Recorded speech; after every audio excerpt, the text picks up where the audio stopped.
আসসালামু আলাইকুম ওয়া রাহমাতুল্লাহ। সুস্থ গবাদি পশুর স্বাভাবিক তাপমাত্রা, শ্বাস প্রশ্বাসের গতি এবং নাড়ির গতির বিবরণ সম্পর্কে আজকে আমরা এই ভিডিওতে জানব। আমি কৃষিবিদ নূর মোহাম্মদ আলী আপনাদের সাথে আছি। আপনারা সবাই ধৈর্য সহকারে ভিডিওটি দেখবেন। গবাদি পশুর দেহের স্বাভাবিক তাপমাত্রা, শ্বাস প্রশ্বাসের গতি এবং নাড়ির গতির বিবরণ থেকে আমরা গবাদি পশুর সুস্থতা এবং অসুস্থতা সম্পর্কে ধারণা পেতে পারি এবং পশুটি কোনো স্ট্রেসে আছে কিনা তা সম্পর্কেও জানতে পারি। এখানে ভিডিওতে আমরা 4টি কলাম দেখতে পাচ্ছি। প্রথম কলামটিতে গবাদি পশুর নাম, দ্বিতীয় কলামে দেয়া আছে গবাদি পশুর স্বাভাবিক দৈহিক তাপমাত্রা এবং এখানে একক হিসেবে আছে ডিগ্রি ফারেনহাইট। তৃতীয় কলামে আছে শ্বসনের গতি প্রতি মিনিটে, রেসপিরেশন রেট পার মিনিট। চতুর্থ কলামে আছে নাড়ির গতি প্রতি মিনিটে, হার্ট রেট পার মিনিট।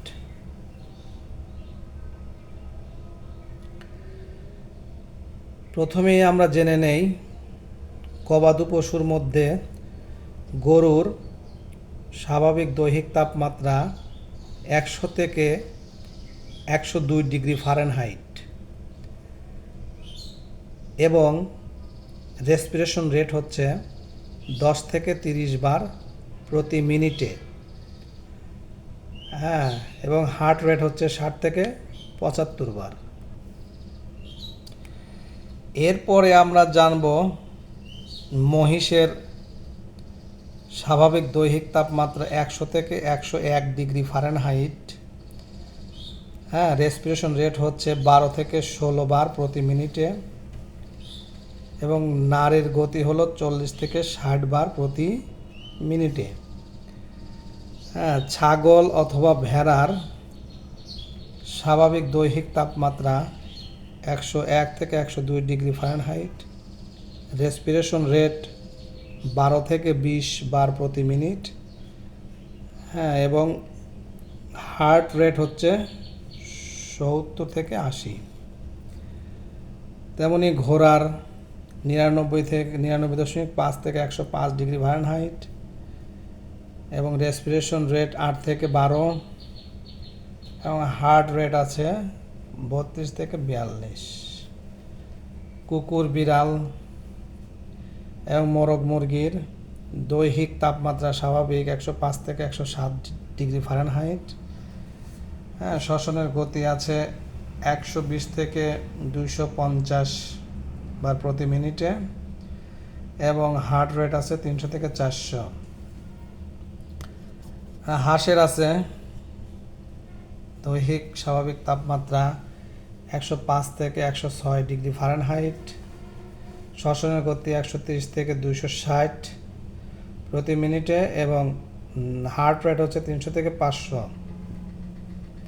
এখানে একটা বিষয় লক্ষণীয়, মোরগ মুরগির এবং হাঁসের শ্বসনের গতি অন্যান্য স্বাভাবিক প্রাণীর তুলনায় অনেক বেশি। এটার মূল কারণ হচ্ছে এদের কোনো ঘাম গ্রন্থি নাই। ঘাম গ্রন্থি না থাকার কারণে এদের দেহের অতিরিক্ত পানির প্রায় 60% বের হয় শ্বাস প্রশ্বাসের মাধ্যমে, যার কারণে রেসপিরেশন রেটটা বেশি। ধৈর্য সহকারে ভিডিওটি দেখার জন্য সবাইকে অন্তঃস্থল হতে ধন্যবাদ। ভালো থাকবেন সবাই। আল্লাহ হাফেজ।